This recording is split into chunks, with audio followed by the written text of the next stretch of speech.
नमोस्तु नमोस्तु नमोस्तु। छुल्लक जी को इच्छामी इच्छामी इच्छामी।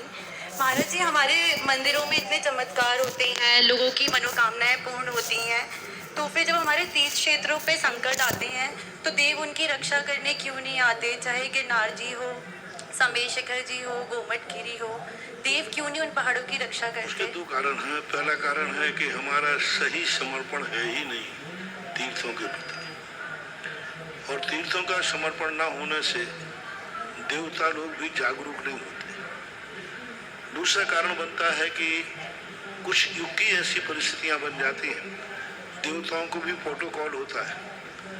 देवताओं के हाथ में किसी की श्रद्धा को नकारने का होता है तो चौथे काल में मिथ्या दृष्टि होती ही नहीं। आज तो ठीक है, देवता हमें संदेह में है कि आते भी हैं कि नहीं आते। चौथे काल में तो देवता आते थे, उन्हीं के काल में 363 मतों की स्थापना हुई, अनायतनों की स्थापना हुई। तो कुछ स्थितियां ऐसी हैं कि जब वहां के रहने वाले लोगों के कर्म के अनुसार देवता सहयोग करते हैं। देवता किसी का सहयोग नहीं करते, ड्यूटी देते हैं। अपना पुण्य होगा।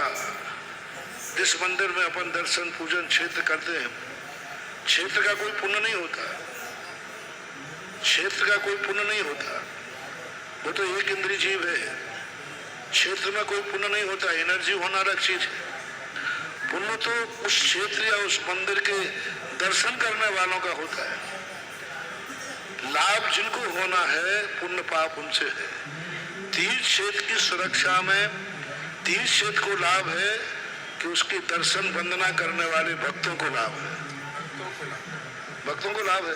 तो भक्तों के पुण्य की कमी के कारण से देवता रक्षा करने नहीं आते, क्योंकि उनका तो मतलब है कि जो लाभ किसको हो रहा है, मंदिर बना है अपना, ये मंदिर से लाभ अपन ले रहे हैं, और अपनी पुण्यहीनता के कारण से देवता नहीं आते हैं, ये कारण है।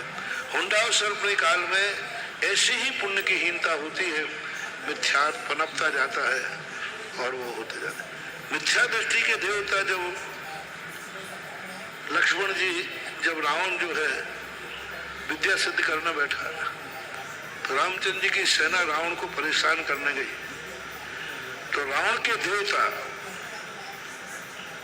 इधर रामचंद्र के पास लक्ष्मण के साथ आते हैं, बोले आप मर्यादा पुरुषोत्तम होकर के इस समय हमारा राजा ध्यान में बैठा है, तपस्या में बैठा है, सिद्धि में बैठा है, निशस्त्र के लिए परेशान करना क्या ठीक है? क्या यही आपकी क्षत्रियता है? तब लक्ष्मण भैया कहते उन देवता, हे देवताओं, आज तुम्हें क्षत्रियता दिखाने की बात आई।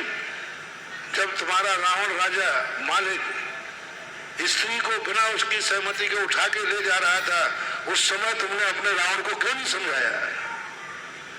बहुत बड़ा संवाद हुआ देवताओं को।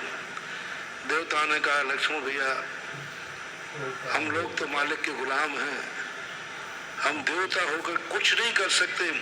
जो हमें सिद्ध कर लेता है, हमें उसकी हाँ में हाँ मिलाना पड़ती है, उसके ही कार्य करना पड़ता है। देवता पर्याय सबसे कमजोर पर्याय, सबसे कमजोर पर्याय है देवता पर्याय, क्योंकि उसके हाथ में कुछ नहीं। जो सिद्ध कर ले, वो जो कराए वो करना पड़ेगा, चाहे गलत हो चाहे सही हो।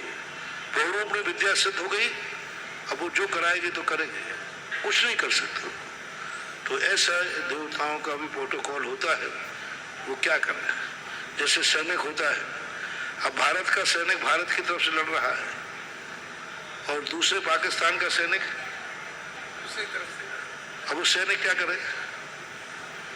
सैनिक के लिए कुछ नहीं, जो तेरा बॉस है बस वही, जो बॉस है वही बॉस है, उसको कुछ पता नहीं रहता। ऐसे इन देवताओं के हाल समझना चाहिए।